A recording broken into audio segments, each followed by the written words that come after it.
The UK's former chief scientist, Professor Sir David King, has said he is scared by the pace of climate change. In an interview with the BBC, he has warned that extreme weather events such as the melting of ice, hurricanes and wildfires are happening sooner than expected. He's called for the UK to advance its climate targets by 10 years. But some scientists say emotive language over global warming is making young people depressed. Roger Harrabin reports. Wildfires are burning across Indonesia. Their smoke is choking people in cities. Forests are aflame in Brazil too, and also in Australia, way ahead of the usual wildfire season. Professor King says we can't prove a link yet with human-driven climate change, but it would be foolish to assume these events were not linked. He points to the massive ice melt in the Arctic as further evidence of an overheating planet.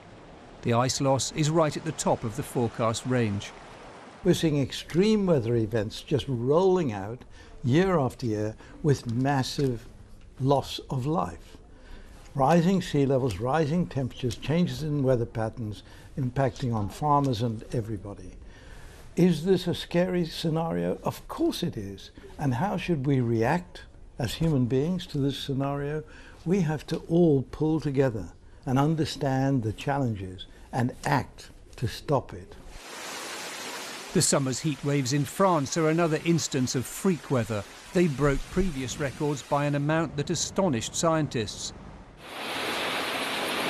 Then there was Hurricane Dorian, ambling along at just 2 miles an hour instead of the usual 10 to 15 miles an hour and dumping water along the way. Was this devastation definitely caused by climate change? That's not proven, but other scientists are also worried. David King's right to be scared. I'm scared too. Whether or not it's faster than predicted is difficult to say. The activist Greta Thunberg sailed to New York for a UN summit, saying if people aren't scared, they won't act. But some psychologists say scary language is giving young people eco-anxiety.